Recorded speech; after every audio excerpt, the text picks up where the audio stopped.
हाँ, तो अभी किसके बारे में बताने वाले हैं, जैसे में कि मैंने एक प्लेलिस्ट बना दिया है। एमबीबीएस क्या है, एमडी क्या है, नीट क्या है, जीमेंस क्या है, बीटेक क्या है, ये सब के बारे में एक प्लेलिस्ट बना दी हूँ, आप जाके देख सकते हो। तो वैसे ही मैं आज एक बताने वाला हूँ। आपने वो सुना है कि एमबीबीएस के बाद एमडी या एमएस करें, ठीक है, doctor of medicine and master of surgery, ये दो होता है ऑप्शन। इसमें आप पोस्ट ग्रेजुएट कर सकते हो कोई एक फील्ड में, बहुत सारे कोर्स होते हैं इसके अंदर। तो वैसे ही मैंने एमडी क्या है, मतलब डॉक्टर ऑफ मेडिसिन क्या है, इसके बारे में डिटेल्स मैं बता दिया हूँ अभी एक पहले वाले वीडियो में, इसके पहले वाले वीडियो में आप जाके देख सकते हो प्लेलिस्ट में। वैसे यहाँ मैं बताने वाला हूँ एमएस क्या है, मास्टर ऑफ सर्जरी क्या है, ठीक है। एमएस क्या है, मैं राइटिंग में मत जाना, राइटिंग खराब है मेरा, बस समझ जाओ मैं बोल क्या रहा हूँ। एमएस क्या है, मास्टर ऑफ सर्जरी क्या है, ठीक है। सर्जरी से मतलब नहीं चल रहा है कि आपको सर्जरी में मास्टर बनना है, इतना ही तो है कि सर्जरी में आपको मास्टर बनना है, मतलब सर्जरी की फील्ड में जिसको इंटरेस्ट है, जिस स्टूडेंट को जो डॉक्टर बनना चाहता है उसे सर्जरी में इंटरेस्ट है, तो वो मास्टर ऑफ सर्जरी कर सकता है, उसका कोर्स ले सकता है। कैसे, वो भी आपको एमबीबीएस पहले करना पड़ेगा, एमबीबीएस करने के बाद आप इंट्रेंस एग्जाम देना पड़ेगा, नीट पीजी, एम्स पीजी ये सब का, तभी आप इस एग्ज़ाम, और इस एग्ज़ाम में 50% मार्क्स लाना जरूरी है आपको, तब आपको एमएस में एडमिशन मिलेगा। और एमएस में बहुत सारे कोर्सेस हैं, जैसे में कि कार्डियोलॉजी हो गया, पैथोलॉजी हो गया, एनाटोमी हो गया, और भी बहुत सारे नेत्र विशेषज्ञ, बहुत सारे आपका स्त्री लोग, ये सब विशेषज्ञ हो गया, इसी में आते हैं। जो सर्जन होते हैं सर्जरी में, जिसको चीर फाड़ करना पसंद है, ठीक है, समझिए ना, चीर फाड़ करने का मतलब कि किडनी उडनी ट्रांसफर मत कर देना है कहीं से और कहीं और, तो उसी में आपको जाना है, तो ठीक है, एमएस करना है, मास्टर ऑफ सर्जरी करना है। अब बता देता हूँ इसके लिए भी क्या क्या होता है, आप समझ गए कि एमएस क्या होता है। अब यहाँ पे देख लो, जैसे में क्या क्या होता है, एलिजिबिलिटी आप देख लो पहले, क्या क्या बताने वाला हूँ। एलिजिबिलिटी का शॉर्ट फॉर्म लिख देता हूँ कि, चलो शॉर्ट फॉर्म लिख ही दिया हूँ, शॉर्ट फॉर्म में एलिजिबिलिटी क्या होती है, फिर क्या हो गया, प्रोसेस क्या है एडमिशन का, ठीक है। तीसरा कोर्स लिख लो, फिर चौथा ड्यूरेशन मतलब ईयर लिख लो, सिंपल से आपको याद भी रहेगी। और क्या, फी भी लिख लो, अलग अलग कॉलेज का, कॉलेज भी लिखना है क्या, कॉलेज भी लिख लो, कॉलेज यूनिवर्सिटी। और यहाँ पर क्या, प्लेसमेंट भी लिखना है, मतलब करियर भी लिख लो आपका मन है तो, क्योंकि करियर ही करने के लिए तो आप बन रहे हो ना। एमएस क्या है मैंने आपको समझा दिया है, मास्टर ऑफ सर्जरी, जिस डॉक्टर को या जिस स्टूडेंट को आपको जाना है सर्जरी में, चीर फाड़ करना पसंद है आपको, ठीक है, किसी का किडनी निकाल के बेचना हो आईफोन लेने के लिए, तो आप इस फील्ड में आ सकते हो, ठीक है। तो और इसमें क्या है कि इसके करने के लिए एक एलिजिबिलिटी होती है, वो आपको पास करना होता है पहले। ऐसे नॉर्मल बंदों की बस की बात नहीं कि नॉर्मल बंदे बन गया डॉक्टर बनना चाह रहे एमएस करेगा, ऐसा नहीं है। आपको सबसे पहले एमबीबीएस करना पड़ेगा या फिर बीएचएमसी करना पड़ेगा, मतलब होम्योपैथी में बैचलर करना पड़ेगा, बैचलर का डिग्री लेना पड़ेगा, या फिर आपको एमबीबीएस करना पड़ेगा, bachelor of medicine and bachelor of surgery, ठीक है, जो कि 5.5 साल का कोर्स होता है टोटल मिला के। एमबीबीएस तो वैसे 4.5 ईयर का कोर्स होता है, लेकिन उसमें इंटर्नशिप भी इंक्लूड होती है। इंटर्नशिप इंपॉर्टेंट है, इंटर्नशिप के मतलब होता है प्रैक्टिस, कि आपने डॉक्टर का नॉलेज तो ले लिया है 4.5 साल में, 1 साल का आप प्रैक्टिस भी कर लो असिस्टेंट बन के, डॉक्टर के साथ में कैसा काम होता है कैसा नहीं। तो आप डायरेक्ट करने गए और कहीं ने कुछ काट दिया उस बंदे का ताड़ वाड़ अंदर से, तो ऊपर मतलब टपक जाएगा, तो इसलिए ऐसा नहीं करना है, आपको प्रैक्टिस करना जरूरी होता है एमबीबीएस में। तो इसके लिए 5.5 साल लग जाते हैं, ठीक है। एमबीबीएस क्या है, कौन से कॉलेज होते हैं, कितने फीस लगते हैं, सारे के बारे में मैं बता दिया हूँ, जाके देख सकते हो। वैसे ही एमएस क्या है, तो इसमें सर्जरी में बता दिया हूँ मैं क्या होता है। और तो देखो एलिजिबिलिटी क्या है, इसमें एलिजिबिलिटी हो गया है आपको, पहले तो आप जाहिर सी बात है आपको डॉक्टर बनना है तो आप 12th में पीसीएम ही लोगे, सॉरी पीसीबी ही लोगे, फिजिक्स केमिस्ट्री बायोलॉजी ही लोगे, उसमें आप 50% से 60% में पास हो जाना, ठीक है, ज़्यादा नहीं, 50 से 60% ला दो आप, इतना तो मेहनत कर ही सकते हो।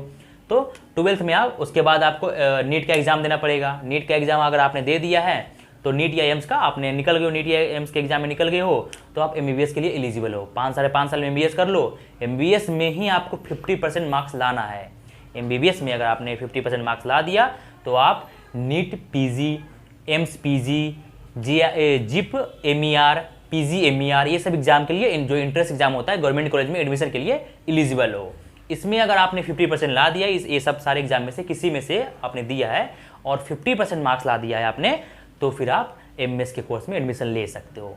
एमएस के कोर्स में एडमिशन लेने के लिए बहुत सारे कोर्सेस होते हैं, आप किस में बनना चाहते हो स्पेशलिस्ट, वो आपको चुनना पड़ेगा। वहाँ पे बहुत सारे ऑप्शन होते हैं, कुछ ऑप्शन इसमें कार्डियोलॉजी, पैथोलॉजी, एनाटोमी, ये सब बहुत सारे कोर्सेस है, उसमें आप ले सकते हो। तो आप समझ गए एमएस क्या है, दोबारा मैं रिपीट कर दिया हूँ ऐसे ही, ठीक है, कि आपको जल्दी समझ में आए। एलिजिबिलिटी एमबीबीएस, ठीक है, 50% मार्क्स जरूरी है इसमें लाना पड़ेगा, या फिर BHMC, एक होता है होम्योपैथी में बैचलर ऑफ मेडिकल साइंस कुछ होता है, आप देख लेना एक बार, वो भी होता है, 2 कोर्स होता है, इसमें आप MS कर सकते हो दोनों में पास होने के बाद। तो वैसे मैं सिंपली फेमस है MBBS तो मैं लिख दिया हूँ। प्रोसेस क्या है एडमिशन का, तो इंट्रेंस एग्जाम और प्राइवेट दोनों आप ले सकते हो, ठीक है। वैसे इंट्रेंस एग्जाम गवर्नमेंट कॉलेज ज़्यादा इंपॉर्टेंट होता है इसके लिए, तो इंट्रेंस एग्जाम मैं मेरी बातों पे ध्यान मत देना इस पर। तो नीट PG है ये, नीट अरे यहाँ मैं लिख देता हूँ अच्छे से, यहाँ देख लो, नीट PG है ये, पोस्ट ग्रेजुएट टर्म, ठीक है।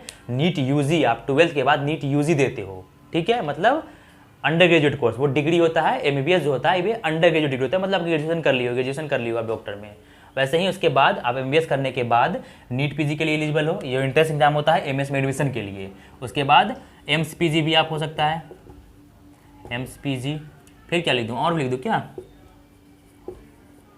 GAPMER होता है, PGIMER होता है, इसका फुल फॉर्म आप सर्च कर लेना, Jawaharlal institute of post medical education and research होता है, ऐसे कुछ, ठीक है। आप सर्च मान लेना ये सब के, ये सब सारे एग्जाम देके आप MS में एडमिशन ले सकते हो, ठीक है। लेकिन पहले ये सब इंट्रेंस एग्जाम देने के बाद जनरल कैटेगरी वाले बंदों को 50% मार्क्स लाना जरूरी है, और OBC और SC ST के लिए 40% मार्क्स लाना जरूरी है, तभी आप एडमिशन ले सकते हो MS में। अब बताओ, अब यहाँ पे क्या है साल, तो MS या MD दोनों जो होता है कोर्स, मतलब जो डिग्री होता है पोस्ट ग्रेजुएट का, वो 3 साल का होता है। ये वेरी वेरी इंपॉर्टेंट याद रखना, 3 साल का होता है। फीस कितना होता है, तो अगर इंडिया और विदेश की बात करें, अगर आपके पास ज़्यादा पैसा है, अंबानी अंबानी के बेटे हो, तो आप विदेश से कर सकते हो, अच्छे डॉक्टर बन सकते हो, नेता वेता के बेटे हो तो। क्योंकि अगर आपने ऑस्ट्रेलिया से किया, अच्छे कॉलेज से, मेलबर्न में से आप कर सकते हो, बहुत सारे अलग अलग कॉलेज हैं, 36 लाख से 40 लाख आप पर साल खर्चा करना पड़ेगा, वहाँ के रहने सहने, कोचिंग वोचिंग, कॉलेज वॉलेज सब मिला के, ठीक है। 36 से 40 साल सालाना, ठीक है। इतना आप इंडिया में डॉक्टर बनने के बाद भी नहीं कमा सकते सालाना, जितना वहाँ पे 1 साल के खर्चा करने में लगेगा। अमेरिका से कर सकते हो तो भी 20 से 25 लाख लगेगा, हार्वर्ड से कर सकते हो, इंग्लैंड से, तो फिर कितना लगेगा, 60 लाख पर साल, याद रखना। इंडिया में उतना रह के कमा नहीं सकते हो, हाँ विदेश में बनो, विदेश में ही रह जाओ, डॉक्टर बन जाओ, हाँ। लेकिन विदेश जाने के लिए ऐसे नहीं आप जा सकते हो, इंडिया में उसके लिए एक लैंग्वेज टेस्ट होता है, एग्जाम होता है, वो भी आपको तैयारी करवाना पड़ता है, वो बता दूंगा आगे में, ठीक है।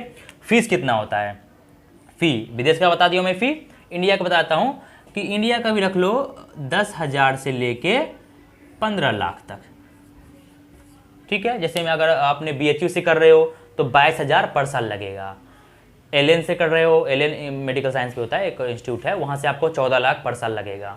अच्छे कॉलेज का अच्छे दाम है, प्राइवेट का अच्छे दाम है, मतलब प्राइवेट कॉलेज का ज़्यादा फीस है, गवर्नमेंट का कम। सबसे कम फीस एम्स का होता है, अगर एम्स से आप MS कर रहे हो तो सबसे कम फीस लगेगा, मे भी आपको 2,000 पर साल, 5,000 पर साल लग सकता है, क्योंकि गवर्नमेंट भी तो पे करती है आपको, या फिर 10,000 भी पर साल लग सकती है, एम्स से कर सकते हो तो, ठीक है। तो बहुत सारे अच्छे कॉलेज हैं इंडिया में, ठीक है। कॉलेज आप प्राइवेट एंड गवर्नमेंट दोनों से कर सकते हो, कोई दिक्कत की बात नहीं, अलग अलग दोनों के लिए इंट्रेंस एग्जाम होता है। कोई कॉलेज डायरेक्ट आपके पैसे लेके एडमिशन दे देता है, अगर आपकी जान पहचान हो, चाचा आपका विधायक है तो। करियर क्या है इसके बाद, तो करियर भी बहुत सारे ऑप्शन है, करियर है इसके बाद, तभी तो बंदे कर रहे हैं ना MS, ऐसे फालतू नहीं कर रहे हैं। तो करियर भी इसके बाद आप गवर्नमेंट और प्राइवेट हॉस्पिटल में भर्ती ले सकते हो, मतलब डॉक्टर के रूप में। प्राइवेट में लिया तो कम पैसे मिलेंगे, हो सके तो प्राइवेट छोड़ दो, आप खुद का क्लिनिक खोल लो, खुद का हॉस्पिटल खोल लो, 2 साल में बन जाओगे अमीर। किसी का किडनी ट्रांसफर निकाल के बेच दिया तो खोल लोगे अपना खुद का अस्पताल, बड़े बड़े।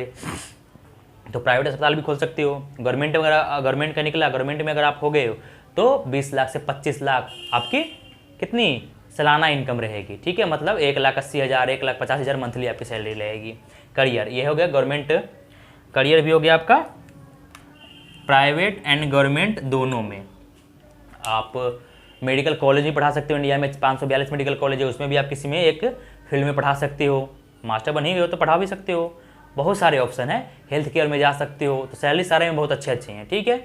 नहीं मने किसी का अंडर करना तो आप खुद का बिजनेस खोल लो, खुद का डॉक्टर का खोल लो अस्पताल। बहुत सारे बंदे बनने के बाद ना अपना अस्पताल ही खोलते हैं, क्योंकि कितना पैसा आ जाता है ना अचानक कि खोल लेता अस्पताल, और फिर तो छा देता है बिल्डिंग पे बिल्डिंग। अपना देखो 4 BMW लग गया 2 साल के अंदर उसके घर में, 5 फ्लैट खरीद लिए जाके कहीं अच्छे सिटी में।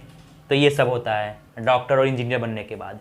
इंजीनियर अगर आप बने IIT में चले गए, मतलब जैसे में आपने GMS निकाला, एडवांस में निकाल लिया, IIT में एडमिशन हो गया आपकी। अगर उसमें आप कंप्यूटर साइंस से कर रहे हो तो आपके तो ऑफर एक से एक आएंगे, करोड़ों का पैकेज आएगा, उसमें भी आप बन गए अमीर। अब ऐसे इंडिया में बहुत सारे बंदे जीमेंस निकाल करके विदेश भाग जाते हैं कि पैसा ज़्यादा छापूंगा, पता नहीं क्या नाम होता है उसको, इंडिया में के नाम ही नहीं होता है, पैसे के पीछे भाग रहा है, सही पैसे पीछे भाग रहा है।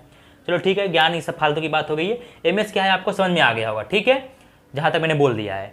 अगर किसी को कुछ डाउट लगे या ना समझ में आया हो तो आप कमेंट में पूछ सकते हो, कमेंट तो आपका खुला ही है, ठीक है। समझ में ना आए तो गाली भी दे सकते हो, ये आपके लिए अलाउड है, ठीक है।